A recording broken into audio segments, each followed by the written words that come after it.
Olá, meus amados irmãos, que bom revê-los nesse domingo na nossa EBD. Eu espero que você esteja bem, esteja acompanhando as nossas aulas. Eu quero trazer hoje, mais uma vez para você, aulas sobre a interpretação da Bíblia. Nós vamos fazer um exercício hoje, observando alguns versículos que a gente bastante conhece, mas com um diferencial, observando as interpretações de forma pessoal e popular que alguns irmãos têm dado a esses versículos. Consiga uma caneta, esteja com a sua Bíblia. Portanto, vamos ao nosso estudo de hoje. Interpretação popular de alguns versículos da Bíblia, de alguns textos da Bíblia. O primeiro versículo que nós vamos observar aqui, nós teremos três partes. Nós vamos ler o versículo, nós vamos observar como é feita a interpretação pelos irmãos, aqueles que tentam interpretar a sua própria maneira, e teremos as considerações sobre o versículo e depois a forma correta de interpretar estes versículos. Então, começando aqui pelo Salmo 105:15, né? Não toqueis os meus ungidos e não maltrateis os meus profetas. A interpretação popular não se deve falar mal dos líderes da igreja, mesmo que eles estejam agindo de modo errado, pois eles são os ungidos de Deus. Eu vou ler novamente agora de forma pausadamente para a gente acompanhar.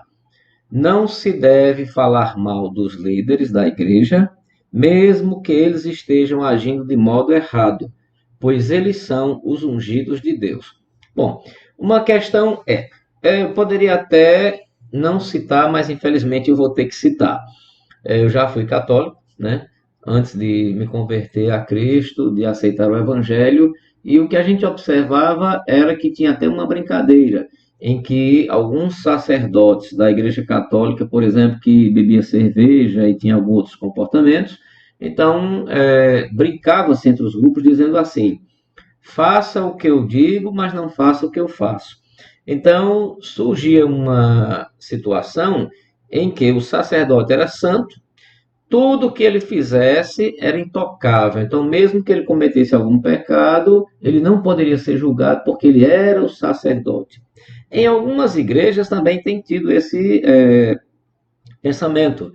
Nós não podemos falar mal, nós não podemos exortar algumas coisas, porque o nosso líder é santo.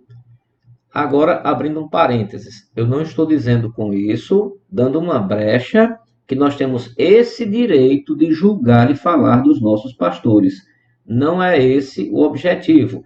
Realmente, nós não temos a capacidade e a autoridade nem de julgar os pastores e nem de julgar os nossos irmãos, porque quem sonda o nosso coração é Deus. Então, nós não temos esse direito nem essa capacidade. Só Deus. Nós não devemos falar mal dos nossos pastores, nós não devemos falar mal dos nossos diáconos, nós não devemos falar mal dos nossos irmãos. Até porque esse não é o mandamento que Deus tem nos ensinado. Deus não ensina fofoca, não ensina contenda, e Ele tem muito amor por nós e pelos nossos irmãos. Mesmo que um irmão, um líder da igreja tenha cometido um pecado visível, porque nós sabemos que nós temos os pecados invisíveis. Mesmo tendo um pecado visível, nós devemos seguir os passos de Mateus e não sair produzindo fofocas. Então vamos observar esse versículo. Não se deve falar mal dos líderes da igreja, mesmo que eles estejam agindo de modo errado, pois eles são santos. Aqui corre esse perigo do que já comentamos, mas abre uma outra proposta, em que se um presbítero, um pastor, um irmão estiver fazendo alguma coisa, mas ele é um líder, nunca poderemos fazer os passos de Mateus e exortar, porque ele é o líder. E não é assim que está nos ensinando o versículo. Essa é a forma popular e mais comum de olhar para o versículo. A interpretação correta desse versículo é: não devemos falar mal de ninguém.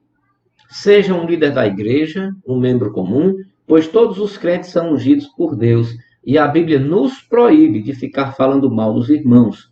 No entanto, se alguém está em pecado, devemos repreendê-lo publicamente, se for o caso, ou então chamá-lo em segredo e conversar, seguindo os passos de Mateus. Essa é a informação correta do versículo. Esta interpretação nos leva a um ciclo vicioso do pecado. Tem muito cuidado. Por se sentirem ameaçados por Deus, os crentes acabam não denunciando os pecados de alguns líderes. Então, eu fico entre a cruz e a espada, porque é um líder, Deus é o nosso líder maior, mas eu tenho medo de ser castigado, porque eu estou indo contra uma pessoa que foi colocada sob a autoridade de Deus e está acima de mim. Ninguém está acima de ninguém e principalmente ninguém está acima de Deus. Todos nós somos uma família, todos nós somos pecadores e carecemos da misericórdia de Deus. Todos nós. Agora, a cada um, Deus deu um dom e deu uma missão. E cumpre a cada um de nós fazer essa missão de forma perfeita. Tá? Item B. Os líderes, quando são corruptos, aproveitam-se desta imunidade eclesiástica e continuam pecando. É fato que, assim como alguns cristãos pecam pela cegueira espiritual em acobertar algumas coisas, alguns líderes, usando o seu cargo, pode achar que, como ele é o líder, ele pode fazer algumas coisas que os irmãos não poderiam. Então, observe como eu posso interpretar de forma errada um versículo e ir completamente contra a Bíblia. Provérbios 8:17.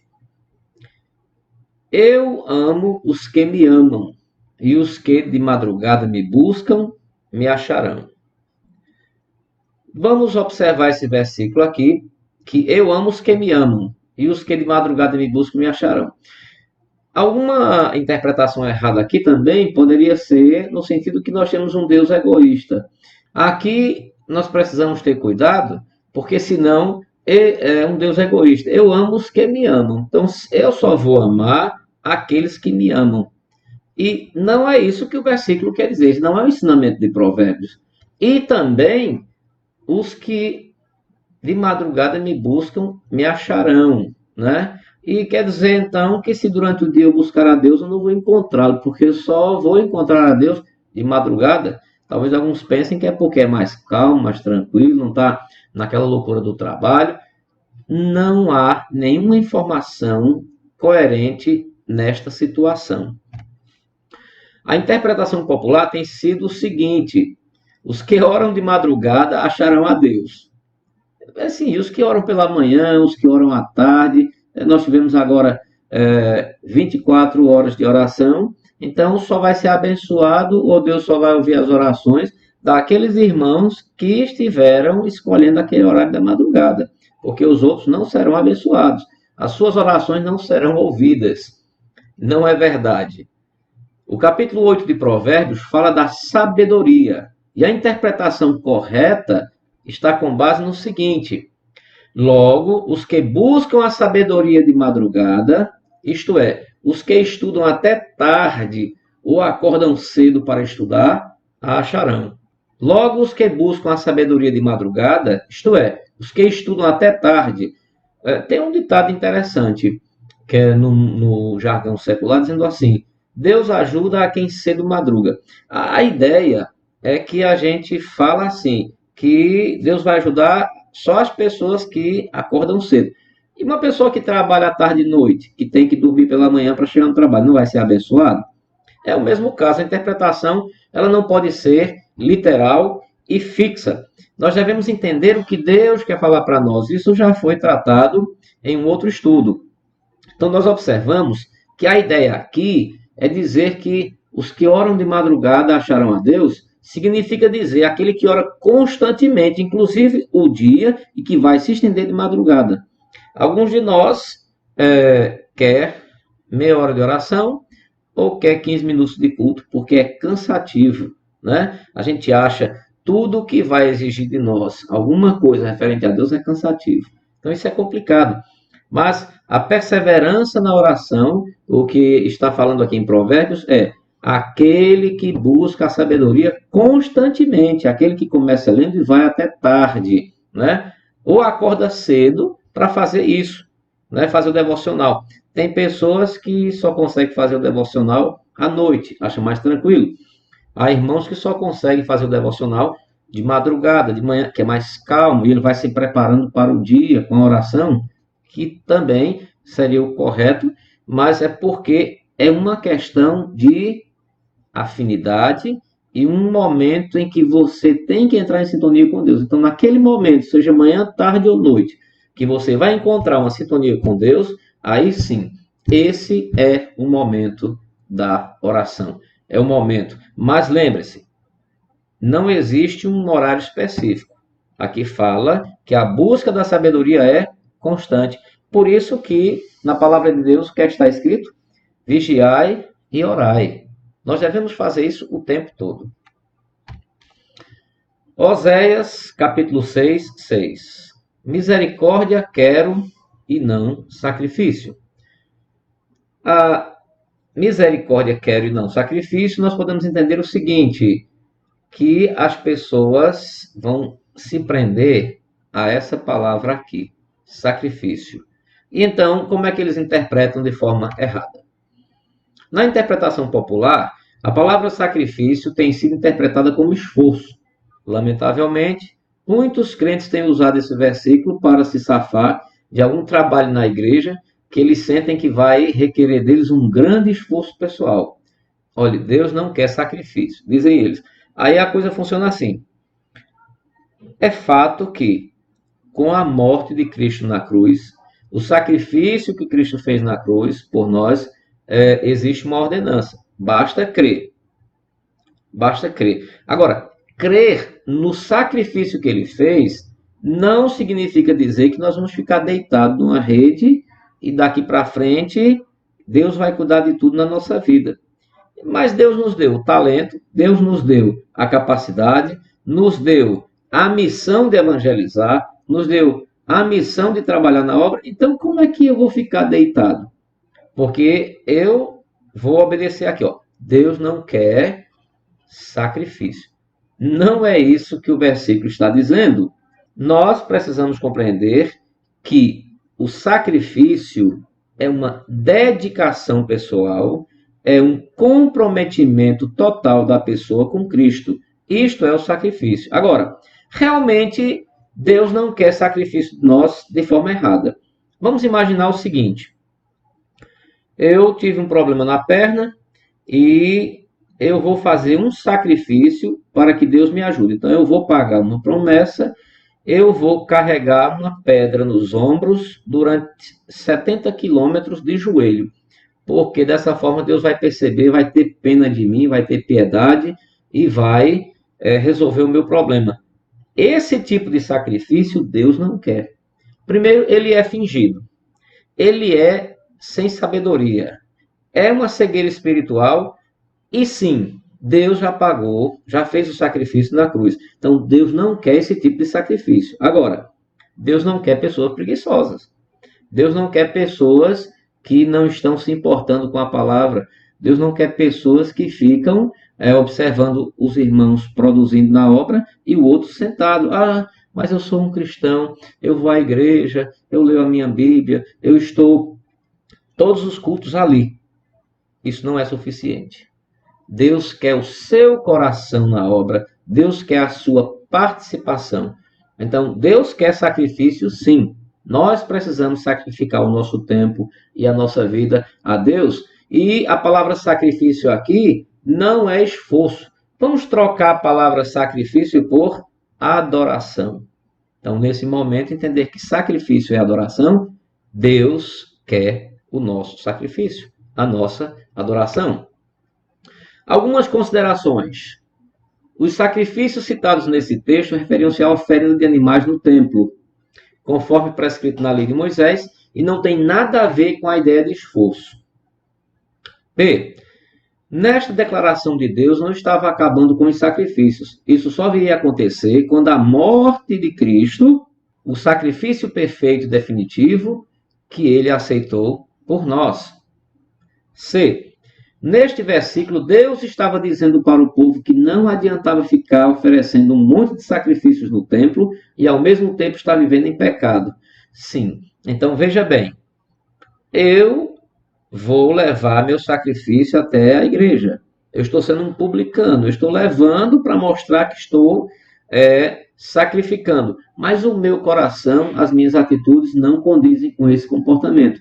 Então Deus não quer esse tipo de sacrifício. Se nós estamos vivendo em pecado, nós precisamos da misericórdia de Deus. Nós somos necessitados, assim como foram os órfãos e as viúvas. Letra D. O esforço pessoal é amplamente ensinado nas Escrituras. Se o cristão não se esforçar ao máximo, pouco ou nada conseguirá em sua carreira. Você pode abrir sua Bíblia depois aí em Marcos 12, 30, Lucas 14, 23, Lucas 16, 16, Romanos 2, 6, Romanos 4, 4, 1 Coríntios 3, 10, 15, e observe os outros versículos que estão descritos aí na página. E você vai observar que sim, Deus quer pessoas que se sacrifiquem na adoração, no louvor e no trabalho da obra. Interpretação correta deste versículo. Deus não estava acabando com os sacrifícios no templo, mas sim, lembrando ao povo que todo aquele ritualismo era completamente vazio e sem significado, se não viesse acompanhado de uma vida piedosa e de atos de misericórdia para com os desfavorecidos. Quanto ao esforço pessoal, a Bíblia é clara. O crente tem que se esforçar, e muito, até o ponto de fazer não um, mas diversos sacrifícios pessoais para colocar o reino de Deus em primeiro lugar na sua vida. Então, é esse tipo de sacrifício que o versículo está tematizando para nós. Mateus 16, 18. Edificarei a minha igreja e as portas do inferno não prevalecerão contra ela. Na interpretação popular, o inferno vai atacar a igreja, mas as portas são tão fortes que ele não vai conseguir penetrar. Não sei se os irmãos estão lembrados, mas em toda a história da Bíblia e na história humana, mostra que antigamente as civilizações eram cidades fechadas por grandes muralhas. E os inimigos não conseguiam penetrar essas muralhas, que era a proteção daquele povo. Então, quando um inimigo conseguia penetrar aquela muralha, ele conseguia vencer aquela cidade, aquele país. Então, sempre haviam muralhas defendendo aquelas cidades. Então, a ideia aqui popular é que a igreja é como se fosse uma cidade que tem uma porta muito grande, uma muralha muito forte, e que o inferno não vai prevalecer contra ela. Veja bem, prevalecer contra uma porta, mas que tipo de porta? Então, nós podemos fazer aqui o sentido figurado. As portas não está falando somente da porta física, mas uma porta espiritual. Foi uma expressão usada para invadir, entrar, persuadir. A interpretação correta deste versículo significa que Jesus não estava dizendo que a igreja seria atacada pelo inferno. Ao contrário, ele estava dizendo que a igreja atacaria o inferno e derrubaria as suas portas. As portas da igreja são tão fortes que iriam penetrar até lá e derrubar as portas do inferno. Traduzindo, para não dizer assim, outra informação errada. Eita, então quer dizer que a igreja vai entrar dentro do inferno. Não é bem assim. Entenda, se nós evangelizarmos, se vários irmãos reconhecer que Cristo é o Senhor da sua vida, se converterem e aceitarem o evangelho, nós estamos derrubando as portas do inferno. Então, essa é a interpretação correta. Mateus 18, 20. Pois onde se acham 2 ou 3 reunidos em meu nome, aí estou no meio deles. A interpretação popular, que há duas para este versículo. A. Onde estiverem 2 ou 3 reunidos em nome de Jesus, ali há uma igreja. Então, nós somos a igreja de Cristo. Então, o que o versículo está querendo dizer, uma parte primeiro, né, na situação popular aqui, é que a igreja seria 1, 2 ou 3 pessoas reunidas. No ponto de vista B, Onde estiverem dois ou três reunidos em nome de Jesus, ele promete estar presente. Agora aqui eu não concordo com essa interpretação, porque a língua ela é interessante. Ó, onde estiverem dois ou três reunidos em nome de Jesus, sim, três pessoas num local reunidos. Ali é uma igreja. Eu até concordo com isso aqui, que na interpretação popular tem uma lógica, tem um sentido. Agora, nesse B, onde estiverem dois ou três reunidos em nome de Jesus, ele promete. O problema dessa interpretação está aqui, ó. Ele promete estar presente. Ele não está dizendo que vai estar presente ou que está. Ele promete. Então, a promessa gera uma dúvida. Não se concretiza sempre. Então, veja que há um erro. Nas considerações, duas ou três pessoas reunidas em nome de Jesus não constituem necessariamente uma igreja. Porque uma já é a igreja de Cristo. Nós somos o templo do Espírito. Então, uma pessoa já é o templo do Espírito. Reunido com mais dois, três, nós formamos o corpo da igreja de Cristo. Letra B. Jesus se faz presente com qualquer número de pessoas, nem que seja apenas uma. Lá em Mateus 6,6. Vamos abrir a nossa Bíblia para Mateus 6,6 e observar o que é que diz lá.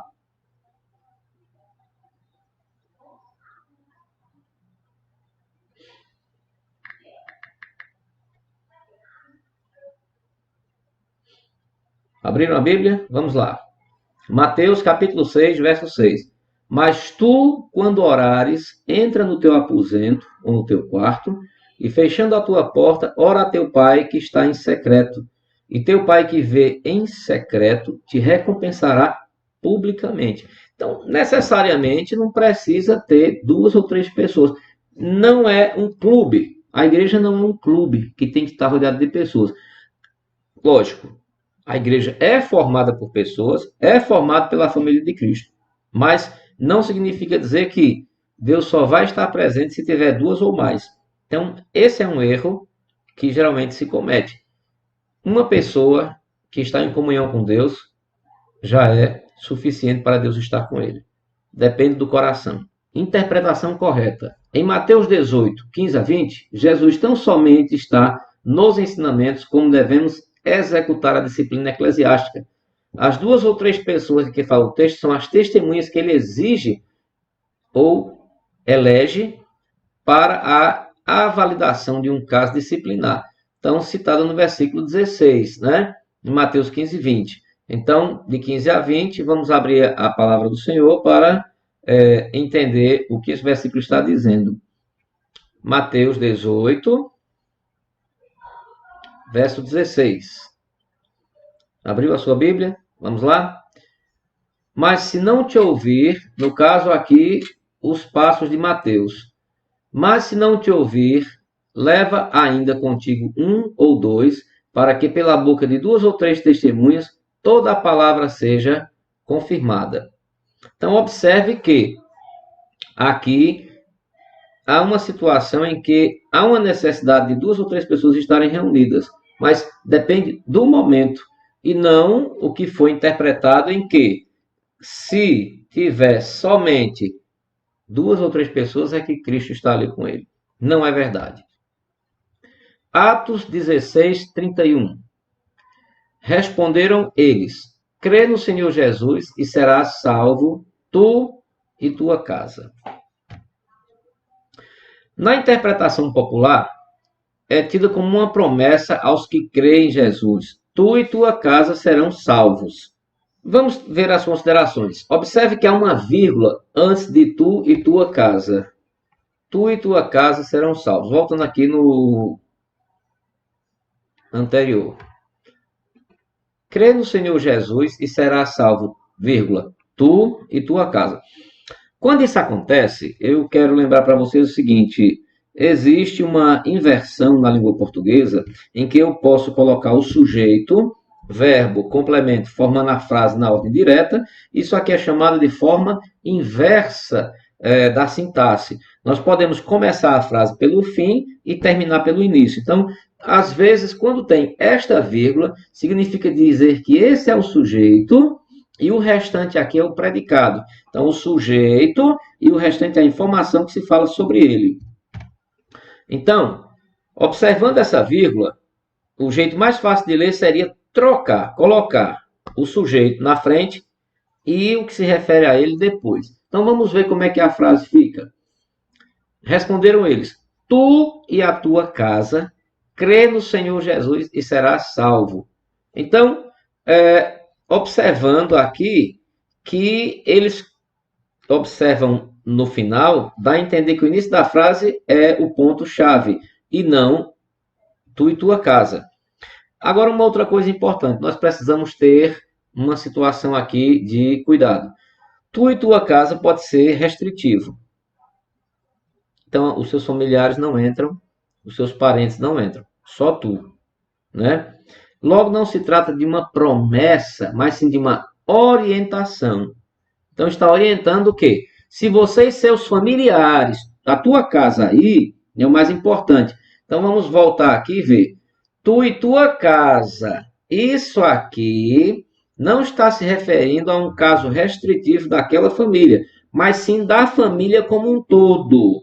Porque se você se converte, você é luz, você vai levar essa luz para toda a sua família. Então, tu e tua casa, crê no Senhor Jesus e serás salvo. Então, aqui não é uma promessa. Esse texto não é uma promessa, e sim uma orientação, né?